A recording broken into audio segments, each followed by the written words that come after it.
ಶುಭೋದಯ, ನಮಸ್ಕಾರ, welcome to Yoyo Kannada. ಬನ್ನಿ ಈಗ ನೋಡೋಣ ಕರುನಾಡಿನ ಪ್ರಮುಖ 5 ಬ್ರೇಕಿಂಗ್ ನ್ಯೂಸ್ಗಳು.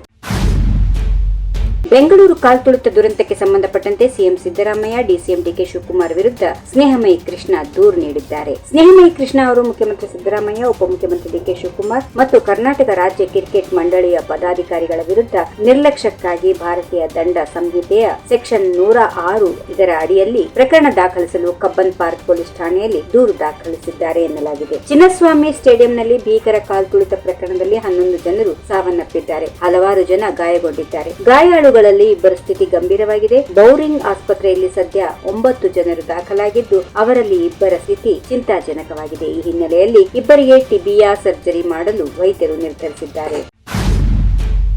ಚಿನ್ನಸ್ವಾಮಿ ಕ್ರೀಡಾಂಗಣದ ಕಾಲ್ತುಳಿತದ ಪ್ರಕರಣಕ್ಕೆ ಹೊಣೆಗಾರಿಕೆಯನ್ನ ಸರ್ಕಾರವೇ ತೆಗೆದುಕೊಂಡಿದೆ. ನಮ್ಮ ಕಡೆಯಿಂದ ಇನ್ನಷ್ಟು ಉತ್ತಮ ಯೋಜನೆ ಹಾಗೂ ನಿರ್ದೇಶನಗಳು ಹೋಗಬೇಕಿತ್ತು, ಹೀಗೆಂದು ಗ್ರಾಮೀಣಾಭಿವೃದ್ಧಿ ಮತ್ತು ಪಂಚಾಯತ್ ರಾಜ್ ಸಚಿವ ಪ್ರಿಯಾಂಕ್ ಖರ್ಗೆ ಹೇಳುವ ಮೂಲಕ ಸರ್ಕಾರದ ಲೋಪಗಳನ್ನ ದೃಢೀಕರಿಸಿದ್ದಾರೆ. ಈ ದುರ್ಘಟನೆ ನಡೆಯಬಾರದಿತ್ತು. ಮುಖ್ಯಮಂತ್ರಿ, ಉಪಮುಖ್ಯಮಂತ್ರಿ ಹಾಗೂ ಗೃಹ ಸಚಿವರು ಈಗಾಗಲೇ ಜವಾಬ್ದಾರಿಯನ್ನ ಹೊತ್ತುಕೊಂಡಿದ್ದಾರೆ ಎಂದರು. 18 ವರ್ಷಗಳಿಂದ ಜನ ಕಾಯುತ್ತಿದ್ದ ಹಾಗೆ ಆರ್ಸಿಬಿ ಗೆಲುವು ಸಾಧಿಸಿತ್ತು. ಜನರ ನಿರೀಕ್ಷೆಗಳು ಹೆಚ್ಚಿದ್ದವು. ಹೀಗಾಗಿ ಅಂದಾಜು ಮೀರಿ ಸಂಭ್ರಮಾಚರಣೆಗೆ 3 ರಿಂದ 4 ಲಕ್ಷ ಜನ ಆಗಮಿಸಿದ್ರು. ಆಗಬಾರದ ಘಟನೆ ನಡೆದಿದೆ ಎಂದರು. ಅಧಿಕಾರಿಗಳ ಸಲಹೆಯನ್ನು ನಿರಾಕರಿಸಿ ಆತುರವಾಗಿ ಕಾರ್ಯಕ್ರಮ ಆಯೋಜನೆ ಮಾಡಲಾಯಿತು ಎಂಬ ಆರೋಪದ ಬಗ್ಗೆ ನನಗೆ ಮಾಹಿತಿ ಇಲ್ಲ.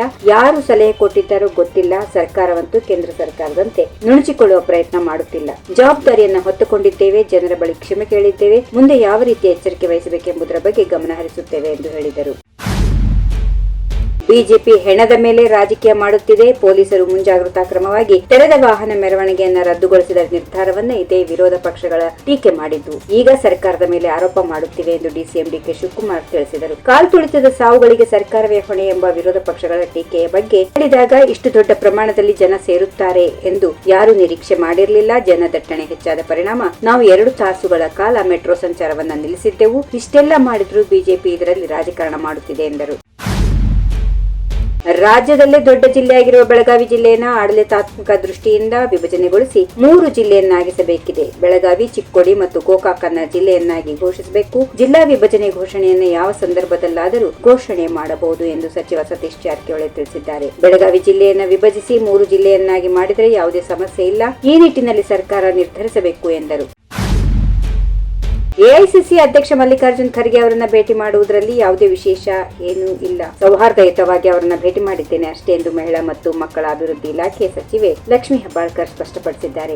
ಎಐಸಿಸಿ ಅಧ್ಯಕ್ಷ ಮಲ್ಲಿಕಾರ್ಜುನ್ ಖರ್ಗೆ ಬೆಂಗಳೂರಿನ ಸದಾಶಿವನಗರದ ನಿವಾಸಕ್ಕೆ ಭೇಟಿ ನೀಡಿ ಕುಶಲೋಪರಿ ವಿಚಾರಿಸಿದ ಬಳಿಕ ಮಾಧ್ಯಮ ಪ್ರತಿನಿಧಿಗಳ ಜೊತೆ ಮಾತನಾಡಿದ ಅವರು, ಖರ್ಗೆ ಅವರು ನಮ್ಮ ಪಕ್ಷದ ಧುರೀಣರು, ಅವರ ಆಶೀರ್ವಾದ ಪಡೆಯುವ ಸಲುವಾಗಿ ಭೇಟಿ ಮಾಡಿದೆ ಎಂದರು. ಖರ್ಗೆ ಅವರೊಂದಿಗೆ ಸುಮಾರು ವಿಷಯಗಳ ಬಗ್ಗೆ ಚರ್ಚೆ ನಡೆಸಲಾಯಿತು. ಹಲವು ದಿನಗಳ ಬಳಿಕ ಅವರನ್ನ ಭೇಟಿ ಮಾಡಿದೆ. ಕಳೆದ ಬಾರಿ ದಿಲ್ಲಿ ಪ್ರವಾಸಕ್ಕೆ ತೆರಳಿದಾಗಲೂ ಖರ್ಗೆ ಅವರು ಸಿಕ್ಕಿರಲಿಲ್ಲ. ಅವರ ಮಾರ್ಗದರ್ಶನ ನಮಗೆ ಅಗತ್ಯ. ನಮ್ಮ ಇಲಾಖೆ ಗ್ಯಾರಂಟಿ ಯೋಜನೆಗಳ ಬಗ್ಗೆ ಚರ್ಚೆ ಮಾಡಲಾಯಿತು, ಹೀಗೆಂದು ಲಕ್ಷ್ಮೀ ಹೆಬ್ಬಾಳ್ಕರ್ ಹೇಳಿದರು. ನನ್ನ ಆರೋಗ್ಯವನ್ನ ವಿಚಾರಿಸಿದ್ರು. ಜಿಲ್ಲಾ ಪ್ರವಾಸ ಮಾಡುತ್ತಿದ್ದೀರಾ ಅಂತ ಕೇಳಿದರು. ಅದರಲ್ಲೂ ಗೃಹಲಕ್ಷ್ಮಿ ಯೋಜನೆಯ ಬಗ್ಗೆ ಮಾಹಿತಿ ಪಡೆದುಕೊಂಡರು. ಅರ್ಹ ಮಹಿಳೆಯರಿಗೆ ಯೋಜನೆಯ ಹಣ ತಲುಪುತ್ತಿದೆಯಾ, ಇಲಾಖೆಯ ಕಾರ್ಯವೈಖರಿ ಬಗ್ಗೆ ಕೂಡ ಕೇಳಿದರು ಎಂದು ಲಕ್ಷ್ಮೀ ಹೆಬ್ಬಾಳ್ಕರ್ ಅವರು ತಿಳಿಸಿದರು.